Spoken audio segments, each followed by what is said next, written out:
창세기 21장 5절에서 12절까지 저와 여러분이 한 절씩 번갈아 가면서 읽도록 하겠습니다. 제가 먼저 5절을 읽습니다. 아브라함이 그의 아들 이삭이 그에게 태어날 때에 백세라.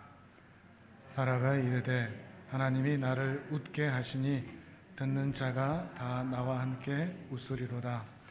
또 이르되 사라가 아들을 젖먹이겠다고 누가 아브라함에게 말하였으리오마는 아브라함의 노경에 내가 아들을 낳았도다 하니라. 아이가 자라매 젖을 때고 이삭이 젖을 때는 날에 아브라함이 큰 잔치를 베풀었더라. 사라가 본즉 아브라함의 아들 애굽 여인 하갈의 아들이 이삭을 놀리는지라. 그가 아브라함에게 이르되 이 여종과 그 아들을 내쫓으라.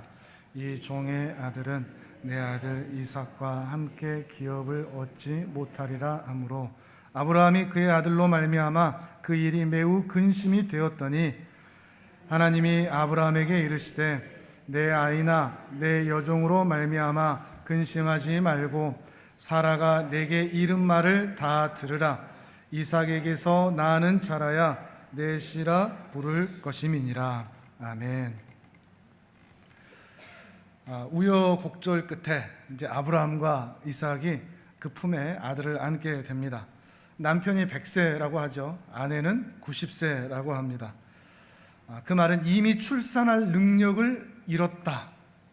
이들 스스로 출산할 수 있는 그런 신체적인 또는 상식적인 그런 차원을 넘어선 상태였다라는 것을 말하는 것이고, 그런 상태였음에도 불구하고 신비롭고 기이하게 하나님께서는 이들에게 아들을 주셨다 하는 것을 보여주고 있습니다.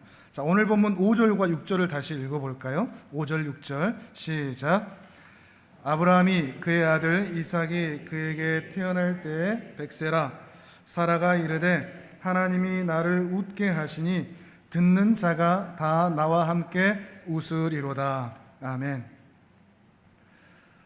불가능한 일, 그리고 그 기이한 일들을 통해서 아브라함과 사라를 웃게 만드셨다. 이 고백을 아브라함과 사라가 하고 있는 겁니다. 단순히 아들을 품에 안았기 때문에 이 노년에 내가 아들을 낳다니 라고 하는 어떤 기적 때문이 아닙니다.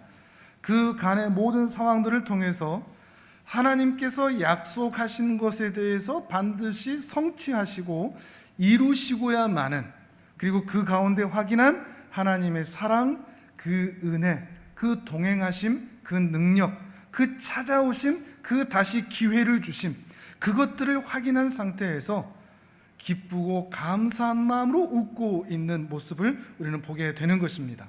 그런데 이 웃음은 앞서서 봤던 아브라함과 이삭의 웃음과는 매우 대조가 되고 있고, 성경에서는 그것을 확연히 대조시키고 있습니다. 한번 찾아볼까요? 아브라함이 이전에 웃은 적이 있습니다. 창세기 17장 17절 18절입니다. 앞으로 조금만 넘기셔서 17장 17절 18절, 아브라함이 웃으며 어떤 마음을 가졌는지 같이 읽어보겠습니다. 17절 18절 시작. 아브라함이 엎드려 웃으며 마음속으로 이르되 100세 된 사람이 어찌 자식을 낳을까? 사라는 90세니 어찌 출산하리요 하고 아브라함이 이에 하나님께 아뢰되 이스마엘이나 하나님 앞에 살기를 원하나이다. 아멘. 아브라함의 마음에는 의심이 있죠. 아이고 100세가 되었는데 무슨 애입니까? 이스마엘이나 잘 살게 해주십시오, 이렇게 얘기하는 거죠. 아브라함만 아니라 사라도 그렇습니다. 18장 11절 12절입니다. 18장 뒤로 좀 넘기셔서 18장 11절 12절, 자, 또 같이 읽어봅니다. 18장 11절 12절 시작. 아브라함과 사라는 나이가 많아 늙었고 사라에게는 여성의 생리가 끊어졌는지라. 사라가 속으로 웃고 이르되 내가 노쇠하였고 내 주인도 늙었으니 내게 무슨 즐거움이 있으리요. 아멘. 아브라함이나 사라나 이전에는 모두 의심했습니다. 불신했죠. 그런 웃음이었습니다. 헛웃음 같은 거겠죠. 근데 그렇다고 해서 이걸 분별할 필요가 있는 게, 아브라함이 또 사라가 하나님의 약속을 안 믿었느냐, 이건 아닙니다. 이상하죠?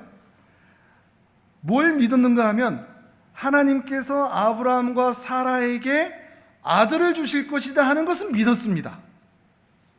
근데 계속 하나님은 아브라함과 사라 이 둘에게 주신다고 하는데 그 방법은 못 믿었다는 겁니다.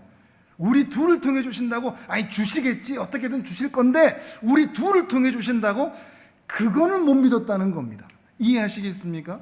하나님에 대한 믿음이 없는 건 아닙니다. 그런데 자기의 상식, 확률, 합리적인, 의학적인 그 수준 안에서만 하나님을 믿은 것이죠. 그러니 우리 둘을 통해 주시겠다고 하는 그 말씀에는 믿을 수가 없었던 것입니다. 그래서 각자 자기들만의 생각을 했죠. 아브라함은 믿을 만한 종, 이 엘리에셀을 통해서 후사를 만들지 않으실까? 사라는 내 몸종 하갈의 아들 이스마엘을 통해서 후사를 잇지 않으실까? 자기들만의 생각을 했지만 우리가 확인한 대로 하나님은 하나님께서 말씀하신 대로 아브라함과 사라가 믿든지 믿지 아니하든지, 의심하든지 불신하든지 불가능한 그 상태에서 아들을 두 사람의 품에 안겨 주신 것입니다. 이걸 통해 뭘 보여주시냐? 하나님의 나라는, 하나님의 은혜는 사람의 어떠함에 달려있지 않다라는 것을 보여주시는 겁니다. 그러면 하나님의 은혜는 누구에게 달려있다? 하나님에게 달려있다 하는 것입니다. 인간의 행복, 인간의 삶, 우리의 신앙, 이것은 우리의 어떠함에 달려있지 않습니다. 우리에게 근거를 두고 있지 않습니다. 우리의 얄팍한 믿음조차도 아닙니다. 우리의 지성과 이성과 상식조차도 아닙니다. 훨씬 더 근본적으로 우리 스스로는 결코 행복을 만들어낼 수가 없습니다. 우리 스스로는 결코 복과 구원의 자리로 갈 수가 없습니다. 하나님께서는 아브라함과 사라에게 바로 이걸 보여주시는 것이죠. 내가 너희에게 불가능해 보이는 그 상황에서도 참된 행복을 주는 자다라는 것을 보여주시는 것입니다. 그 불가능한 상태에서 아들을 안겨주시면서 말이죠.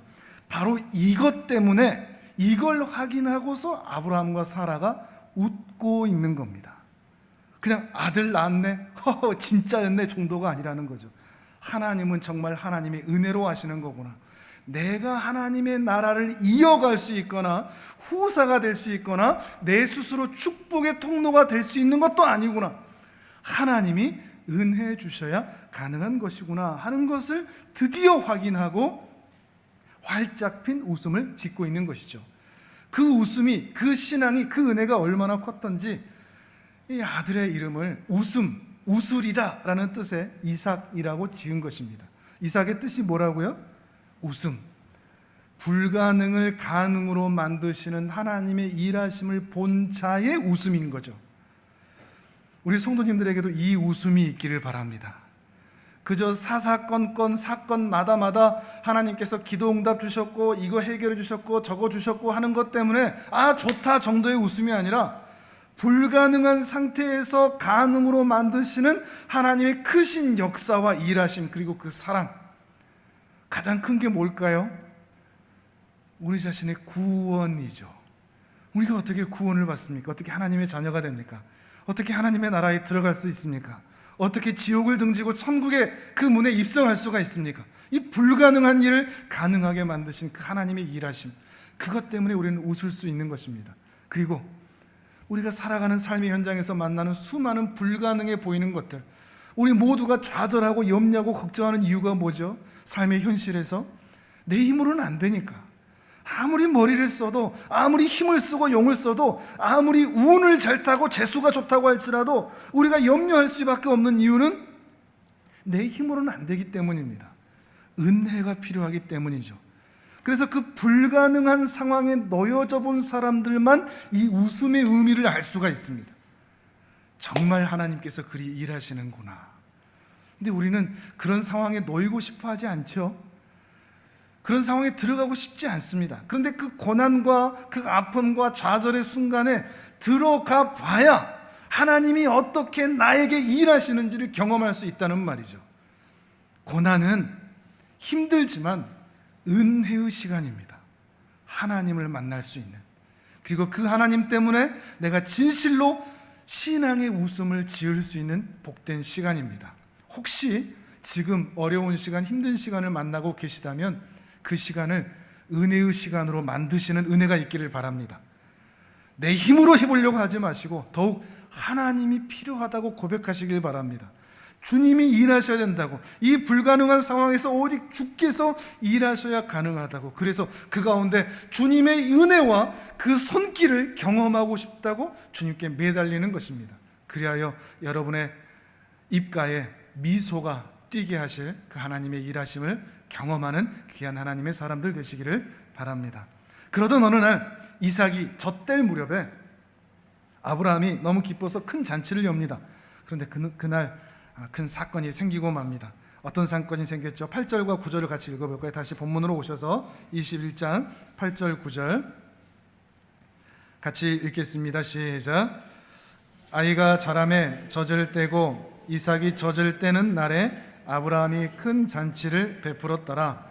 사라가 본즉 아브라함의 아들 애굽 여인 하갈의 아들이 이삭을 놀리는지라. 아멘. 이스마엘이다 라고도 하진 않죠. 애굽 여인 하갈의 아들이 이삭을 놀렸다 그럽니다. 놀렸다는 말이 조금 약하게 들려지는데 이 원어를 보거나 또 개역 한글만 봐도 희롱했다라는 표현입니다. 이 원어적인 표현에서는 놀리고 건방지게 굴고 또 성희롱도 포함된 그런 단어들입니다. 매우 방자함이 포함된 그 행동을 가리킬 때 이 놀린다는 표현을 쓰는 것이죠. 근데 그렇게 이삭에게 그렇게 했다는 겁니다. 이 아브라함이 99세 때 이스마엘이 13살이었으니까 지금 적어도 이 이스마엘의 나이는 14살 또는 젖된 후면 한 15살 그쯤일 겁니다. 그쯤의 소년이 이제 막 젖을 뗀 그 이삭을 희롱하고 놀리고 있는 겁니다. 물론 한편으로는 이스마엘 안에 큰 상처가 있을 수도 있겠다 싶기도 합니다. 온 집안이 하나님의 약속의 아들을 기다려온, 내가 분명히 있는데도, 그리고 하갈과 자신의 어머니 하갈과 자신을 하나님께서 이미 종의 신분으로 확인을 해버리신 그런 상황들 때문에 이 이삭의 존재는 매우 불편하고 또 밉고 하는 마음이 있었을 것입니다. 그 일로 인하여서 이삭을 희롱하고 놀리고 있는 것이죠. 근데 문제는 뭐냐? 사라가 그 모든 행동을 다 보고 있었다는 것입니다. 그리고 그 일에 대한 대가로 사라는 아브라함에게 이렇게 이야기를 합니다. 10절에서 12절을 읽어보겠습니다. 사라에게 아브라함이 어떻게 말하는지 10절에서 12절까지, 하나님의 반응까지 10절에서 12절까지 같이 읽습니다. 시작. 그가 아브라함에게 이르되 이 여종과 그 아들을 내쫓으라. 이 종의 아들은 내 아들 이삭과 함께 기업을 얻지 못하리라 하므로 아브라함이 그의 아들로 말미암아 그 일이 매우 근심이 되었더니 하나님이 아브라함에게 이르시되 내 아이나 내 여종으로 말미암아 근심하지 말고 사라가 내게 이른 말을 다 들으라. 이삭에게서 나는 자라야 내 씨라 부를 것임이니라. 아멘. 사라는 분명히 본 것 같습니다. 단순히 이스마엘이 철이 없어서 저렇게 한 게 아니다. 이삭 상속자에 대한 도전이다. 그리고 상속자의 지위를 부인하려는 마음이다 하는 것을 읽고서 아브라함에게 이 하갈과 이스마엘을 내쫓으라 한 것입니다. 정당해 보이는 이유를 들고는 있지만 또 모르겠습니다. 그 속내를 누가 알겠습니까? 정실 부인으로서 첩의 자녀를 이렇게 미워하는, 또 경계하는, 또 상속자의 지위, 자신의 아들에 대한 그 상속자의 지위를 위협하는 이 이스마엘을 내쫓고 싶은 마음이 있을지도 모르겠습니다. 근데 이 말을 듣고 아브라함은 근심을 하고 있습니다. 왜냐하면 아브라함의 집에서 쫓겨난다는 이 말은 하나님의 약속에서 끊어진다는 말이기 때문입니다. 하나님의 나라에서는 멀어진다는 것을 의미하기 때문에 이 아들 이스마엘을 이 약속의 집에서 떠나게 하는 것에 대해서 매우 근심을 한다는 것입니다. 그런데 12절을 보니까 사라의 의도가 좋은 것이었든지 악한 의도였든지 하나님은 사라의 편을 들어주시는 것처럼 보입니다. 아니, 정확하게 말하면 사라의 편을 들어준 것이 아니라 하나님의 의중이 사라가 말한 것과 같은 맥락 속에 있었다 하는 것입니다. 이삭에게서 난 자라만 너의 씨가 될 거다. 아브라함의 씨는 오직 이삭을 통해서만 이어질 것이다 하는 것이죠. 물론 뒤이어서 13절 이하를 보시면 이스마엘도 아브라함의 씨이기 때문에 이 이스마엘에게 한 민족을 주시겠다, 이런 약속을 물론 주십니다. 좀 괜찮아 보이죠? 쫓겨나긴 쫓겨나더라도 한 민족의 그 수장이 되게 하신다고 하시는 것이니 그래도 복을 주시는 것이네 생각할 수 있겠지만, 좀 쉽게 표현하면 속빈 강정입니다. 물질적인 복이 아무리 그에게 있다고 할지라도 영적인 복에서는 끊어진 것이기 때문이죠. 세상 사람들이 들을 때는 한 민족을 주신다고 하면 이 정도면 괜찮은 것 아니야 생각할 수 있겠지만, 신앙인의 입장으로서는 결코 따라갈 수 없는 길이죠. 안타까운 길이 될 수밖에 없는 것입니다. 하나님은 오직 아브라함의 유업과 하나님의 나라는 이삭을 통해서만 이어가겠다라고 하시는 것입니다. 우린 하나님의 이런 의도를 이해하기가 좀 쉽지는 않습니다. 왜? 그 선택의 기회를 좁히시는가? 모두에게 다 열어주시면 안 되는가? 실제로 앞서서 17장에를 보시면 거기에서 아브라함의 집에 있는 모든 사람들에게 다 할례를 베푸시는 일을 통해서 하나님의 약속과 은혜에 모든 사람들이 다 초청되는 것처럼 보여지는 본문도 있습니다. 한번 찾아볼까요? 창세기 17장 23절에서 27절입니다.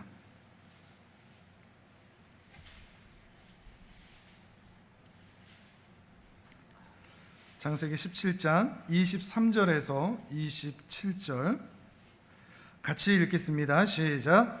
이에 아브라함이 하나님이 자기에게 말씀하신 대로 이날에 그 아들 이스마엘과 집에서 태어난 모든 자와 돈으로 산 모든 자 곧 아브라함의 집 사람 중 모든 남자를 데려다가 그 포피를 베었으니 아브라함이 그의 포피를 벤 때는 99세였고 그의 아들 이스마엘이 그의 포피를 벤 때에는 13세였더라. 그날에 아브라함과 그 아들 이스마엘이 할례를 받았고 그 집의 모든 남자 곧 집에서 태어난 자와 돈으로 이방 사람에게서 사온 자가 다 그와 함께 할례를 받았더라. 아멘.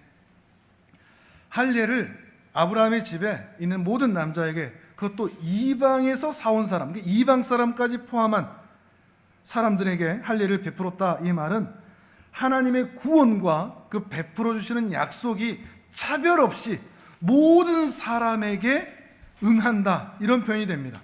하나님의 은혜는 모든 세상 사람들에게 열려 있다는 것이 되는 거죠. 세상 모든 사람들이 하나님의 은혜의 대상이 될 수 있다는 겁니다. 근데 17장에서는 분명히 이렇게 보여주셨는데, 오늘 보면 21장에서는 느닷없이, 정말 느닷없이 그 폭을 굉장히 좁히셔서 이삭만 너의 씨가 될 거다, 이삭만 하나님의 나라를 유업으로 받을 수 있다라고 말씀하신 것입니다.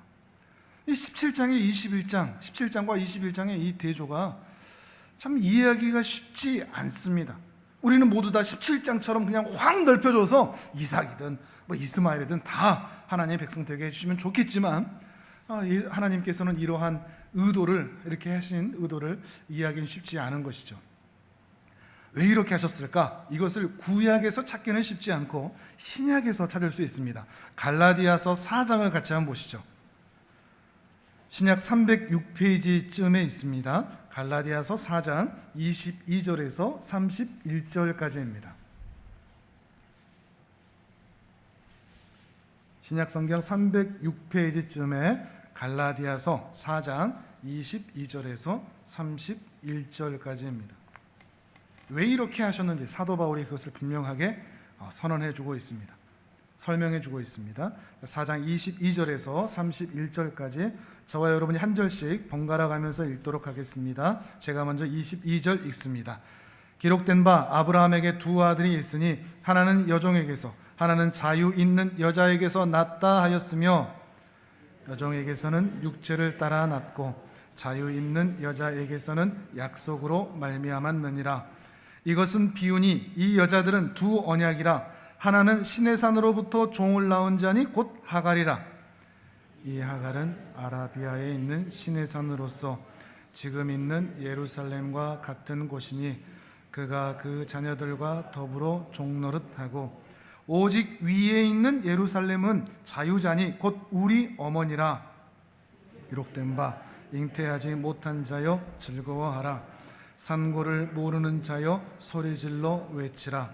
이는 홀로 사는 자의 자녀가 남편 있는 자의 자녀보다 많음이라 하였으니 형제들아 너희는 이삭과 같이 약속의 자녀라.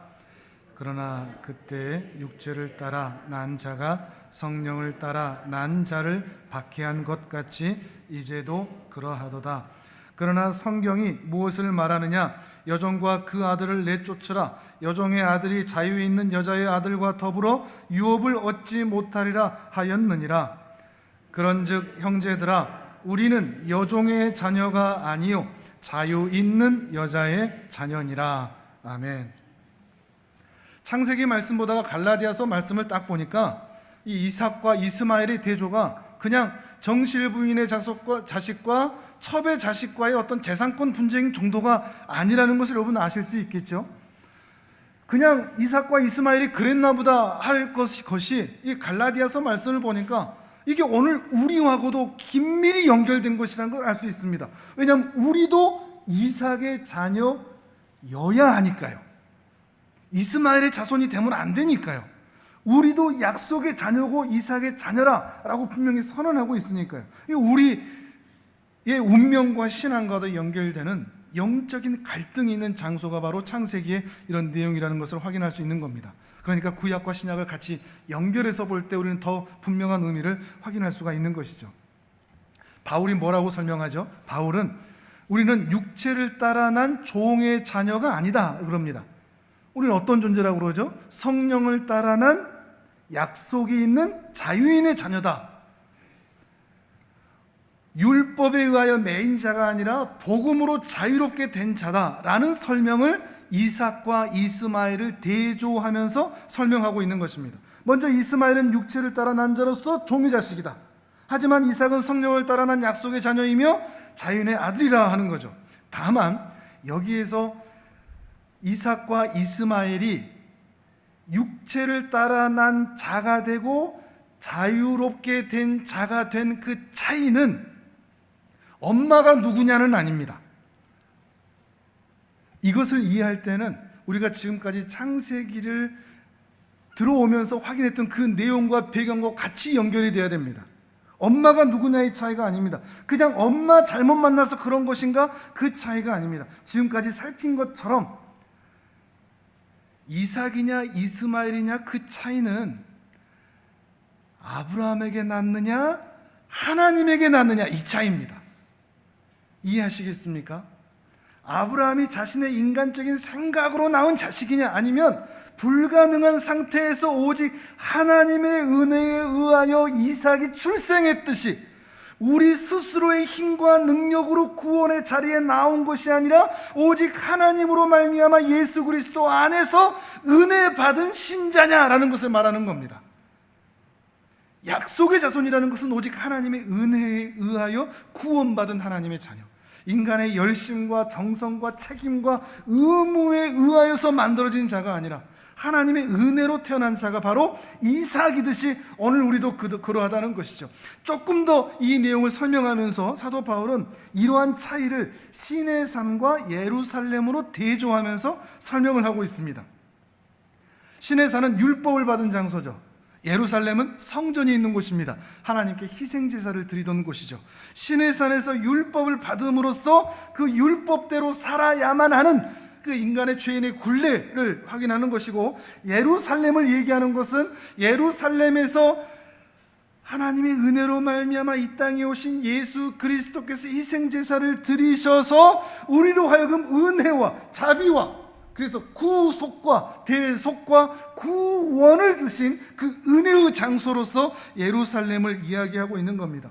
이렇게 여러 가지 대조, 이삭과 이스마엘의 대조, 시내산과 예루살렘의 대조, 또 육체와 성령의 대조, 종의 자녀와 약속의 자녀의 대조, 그리고 율법과 복음의 대조를 통해서 기독교 신앙은 사람에게 달려있지 않다. 뭐에 달려있다? 하나님의 은혜에 달려있다라고 하는 것을 말하고 있는 것입니다. 창세기 21장도 그리고 갈라디아서 4장도 바로 그것을 얘기하고 있는 거죠. 인간의 열심과 책임과 노력에 의하여 우리 인간의 생사화복이 달려있지 않고 오직 하나님의 은혜에 의하여 달려있다라는 것을 말하고 있는 것입니다. 그렇게 하나님의 은혜로 이삭이 출생했듯이 오늘 우리도 하나님으로 인해 예수 그리스도 안에서 자유인이 된 약속의 자녀가 되었다, 이 말을 하고 있는 거죠. 쉽지는 않지만 하나하나 연결하다 보면, 또 이해하다 보면 또 이해되실 부분이 있을 건데, 조금 재미있는 말씀 한번 찾아보겠습니다. 방금 읽었던 부분 중에 27절입니다. 갈라디아서 4장 27절 한 번 더 읽어볼까요? 27절 시작. 기록된 바 잉태하지 못한 자여 즐거워하라. 산고를 모르는 자여 소리질러 외치라. 이는 홀로 사는 자의 자녀가 남편 있는 자의 자녀보다 많음이라 하였으니. 아멘. 이 말씀 여러분 이상한 거 느끼시겠습니까?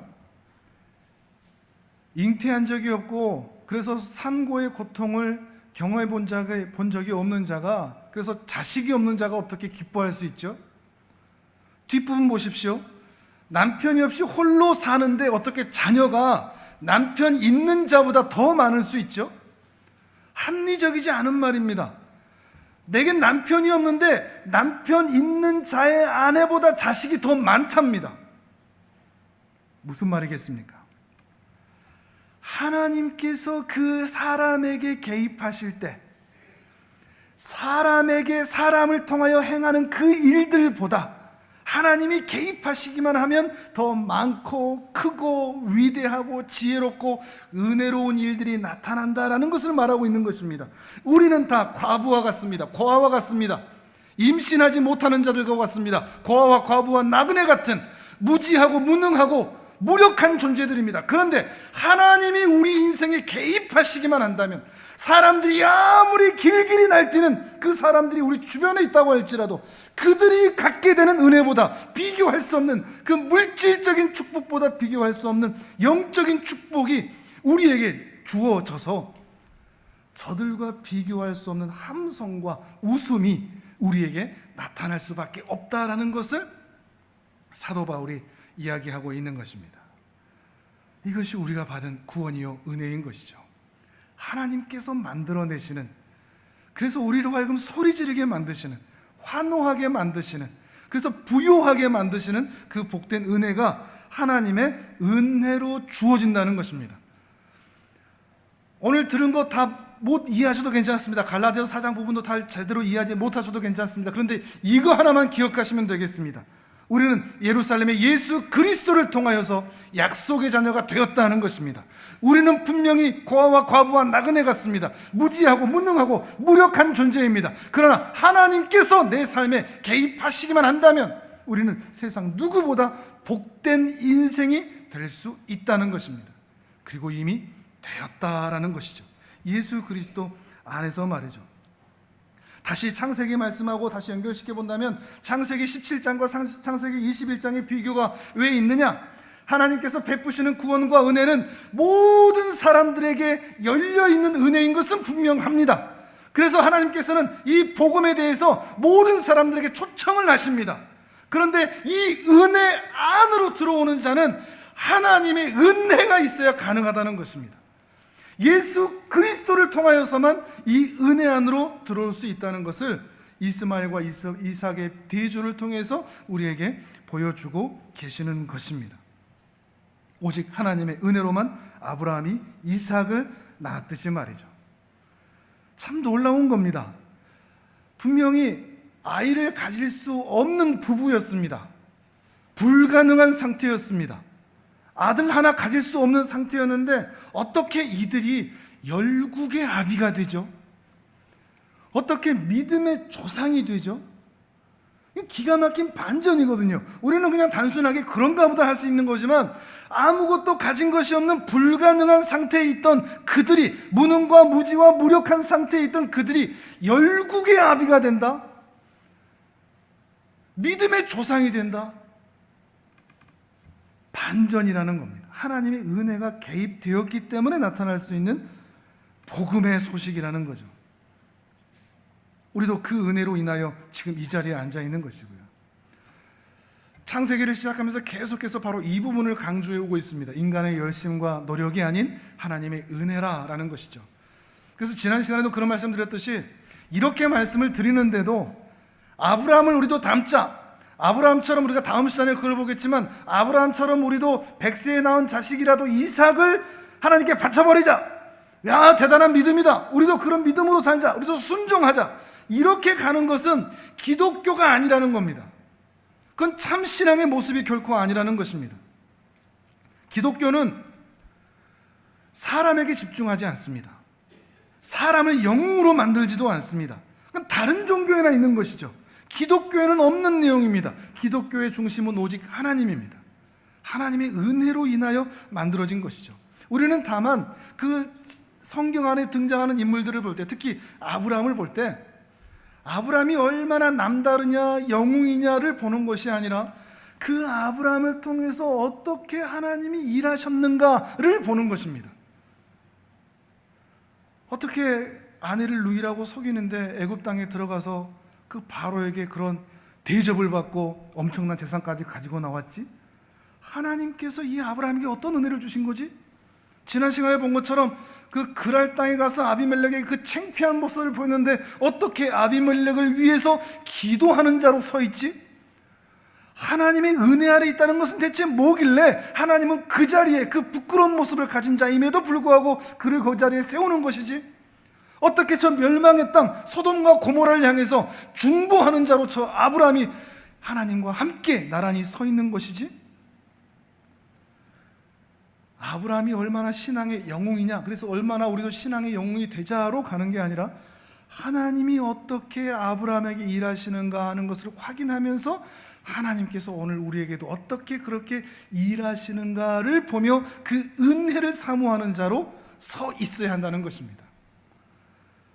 사람에게 집중하지 않습니다. 우리는 하나님에게 집중하는 것이죠. 이 미묘한 차이를 다른 본면을 통해서 또 말씀을 드리겠습니다. 우리 마태복음 16장을 함께 보도록 하겠습니다. 마태복음 16장 16절에서 19절까지 말씀입니다. 신약 27페이지쯤에 있습니다.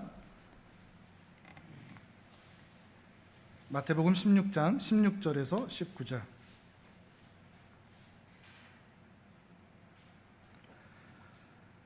(16절부터) (19절) 같이 읽어봅니다. 시작.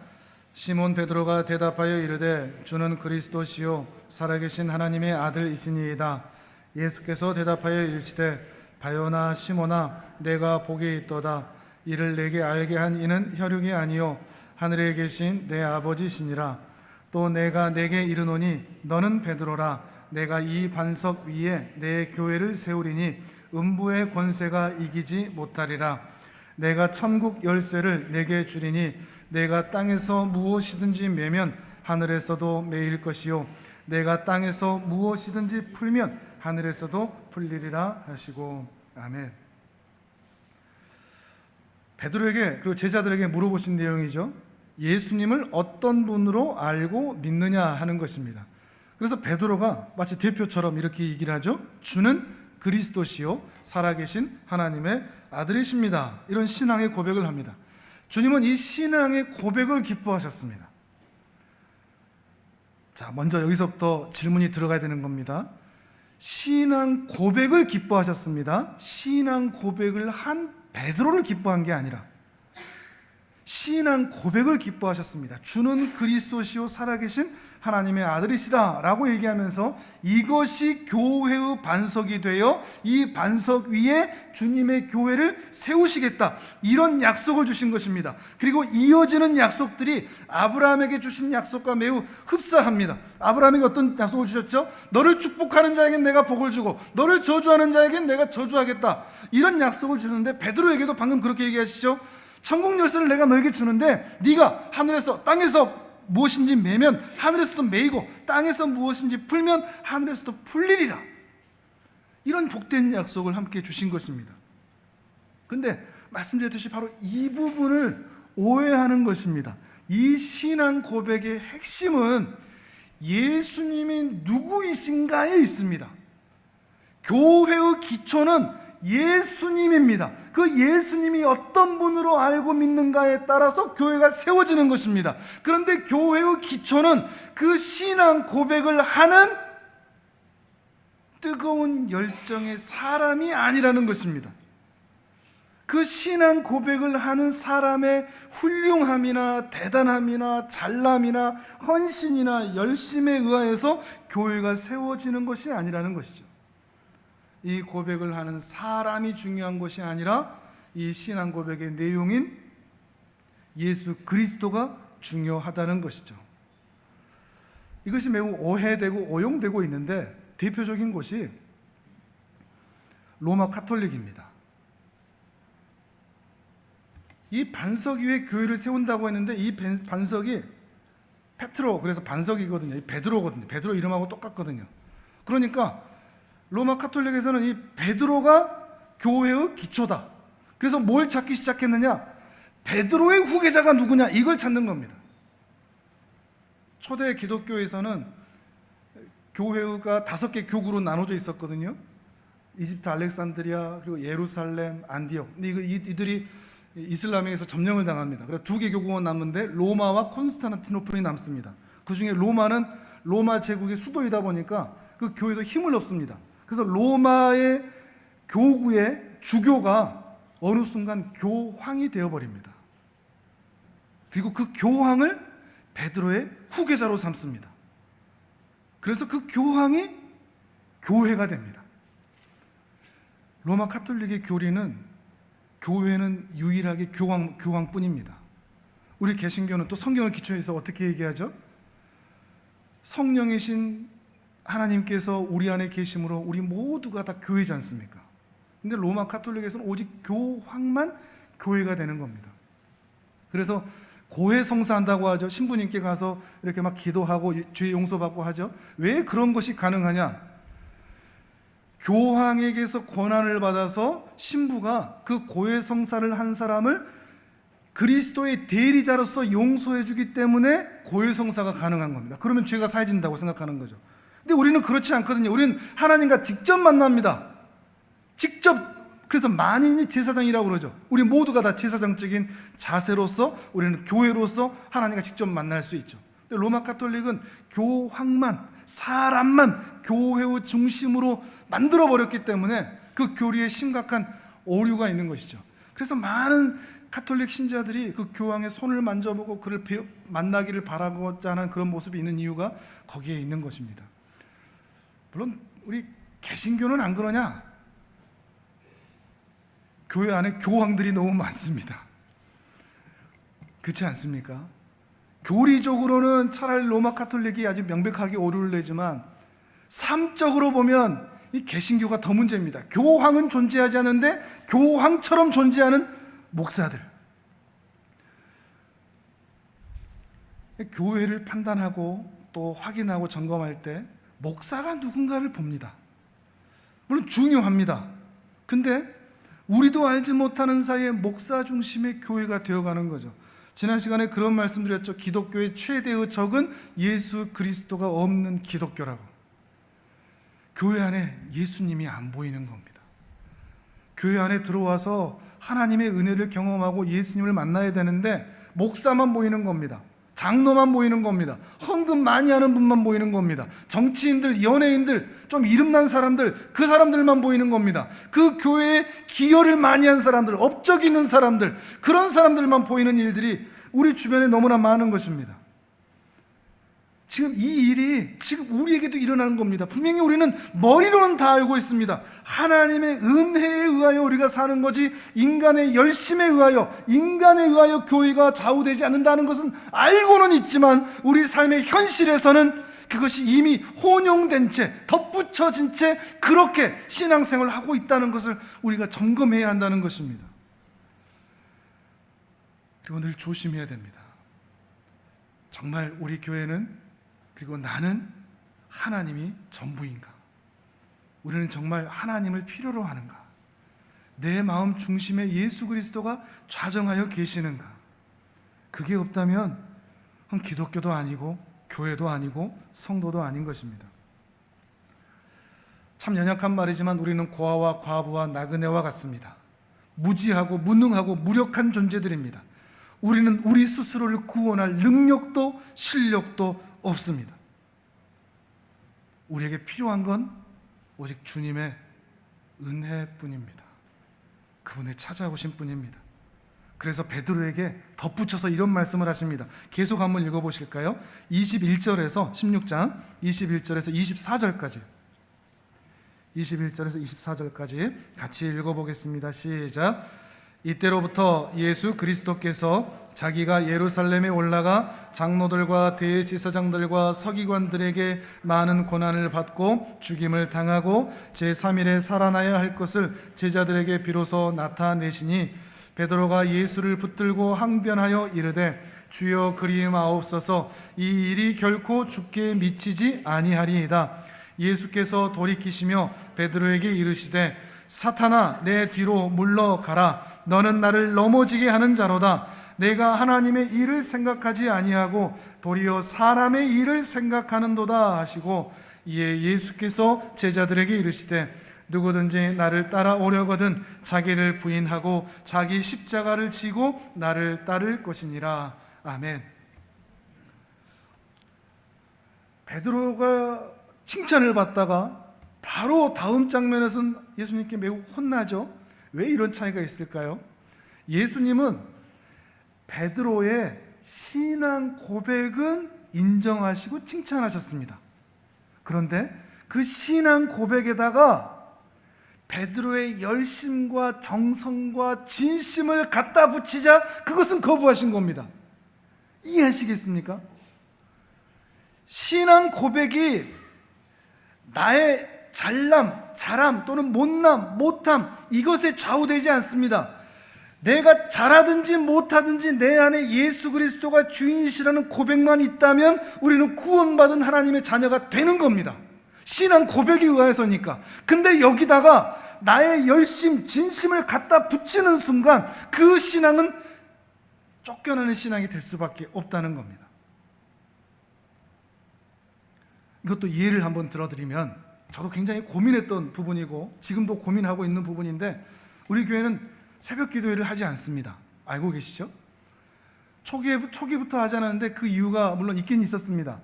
새벽 기도에 나오실 수 있는 분들도 많이 없고 또 규모도 작고, 월산동에 있을 때는 문 앞과 그 도로가 딱 붙어 있어서 누가 또 밤에 차라도 주차를 해버리면 문을 열 수가 없거든요. 그러니까 새벽 기도를 하는 것도 참 애매했습니다. 근데 그런 외적인 환경 요인도 있었지만 제 자신이 시험을 해보고 싶은 게 있었습니다.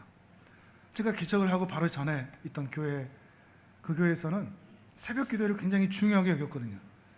이 새벽 기도를 통해서 하나님이 은혜를 주신다, 복을 주신다, 형통케 하신다, 이 이야기를 계속하는 겁니다. 근데 저는 의문이 드는 거죠.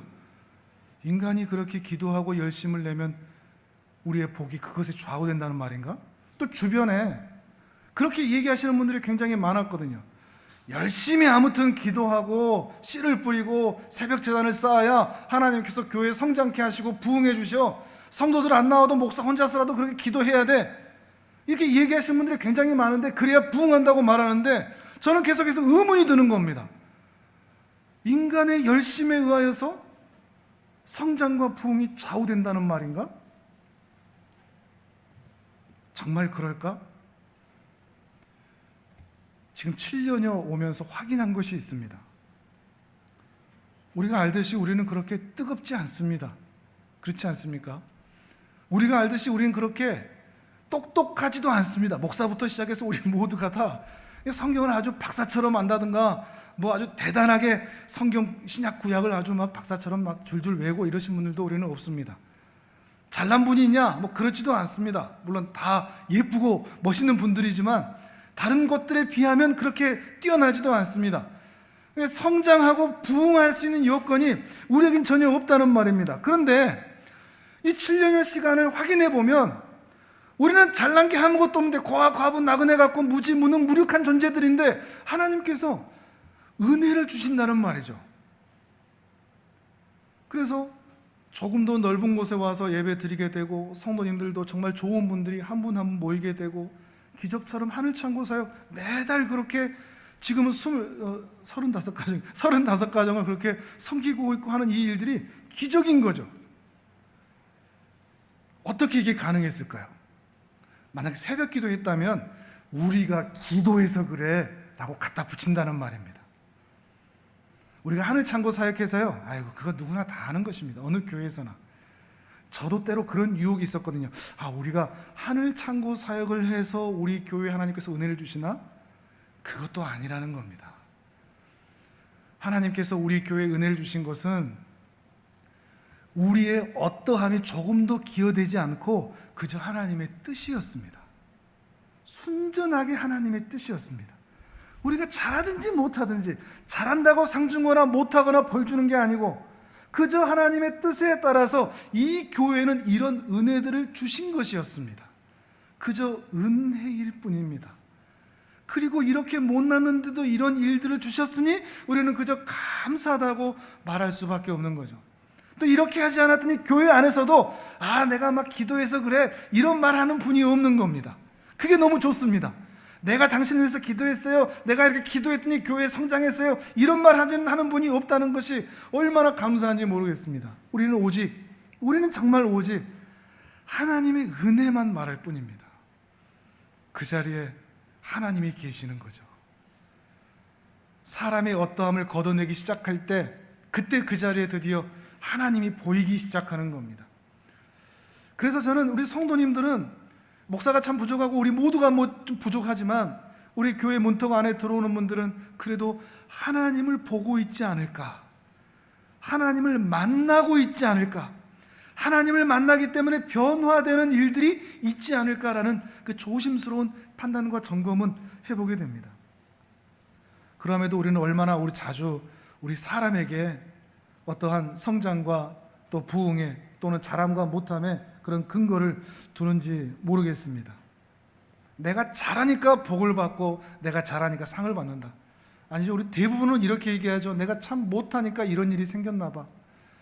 내가 헌신도 안 하고 예배도 자주 빠뜨려 먹고 헌금도 띄워 먹고 예배도 그렇게 봉사도 많이 안 하고 그러니까 우리 자식들이 이 모양인가 봐. 우리 직장이 이런가 봐. 일터가 이런가 봐. 나같이 살면 하나님께서 결국은 복을 안 주시지. 이렇게 좌절을 하는 일들이 많은 겁니다. 하나님의 은혜에 인간의 어떠함을 덧붙일 때 나타나는 현상이라는 겁니다. 그저 은혜만 그대로 두는 것이죠. 잘함과 못함을 덧붙이지 말자는 것입니다. 우리가 부족해도, 우리가 미흡해도 하나님은 우리에게 부족하게 사랑을 부어주지 않는 분이십니다. 믿으십니까? 우리가 아무리 하나님 앞에서 미흡해도 하나님은 조금 더 미흡한 사랑으로 우리를 찾아오지 않는 분이십니다.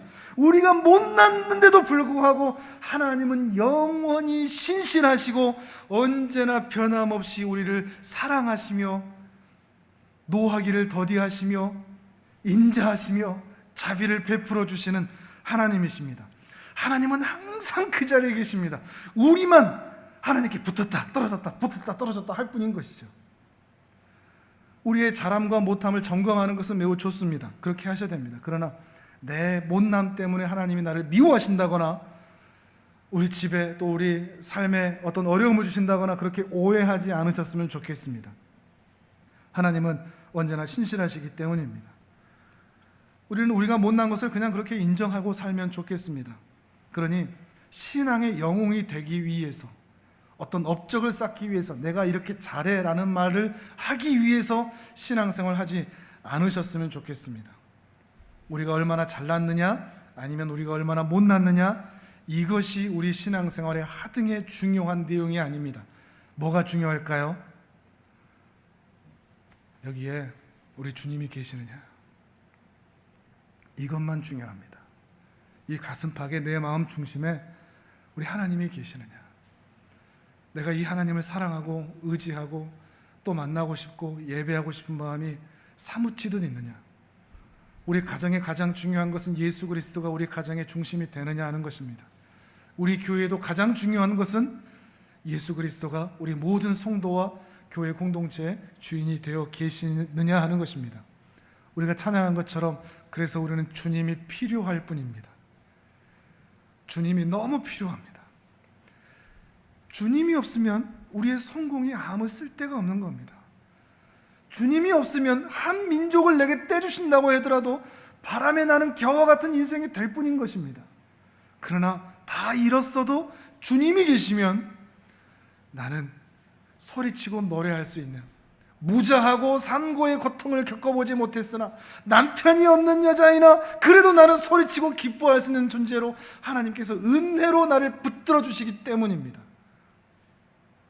우리는 주님이 필요할 뿐입니다. 우리의 못남을 덮고도 충분히 남음이 있으시는 그 주님이 우리 사랑하는 모든 성도들의 삶의 여정 가운데 동행하셔서 승리케 하시고 믿음의 정진이 있게 하시는 복된 은혜가 있기를 주님의 이름으로 축복합니다. 아멘. 우리 이제 함께 기도하겠습니다.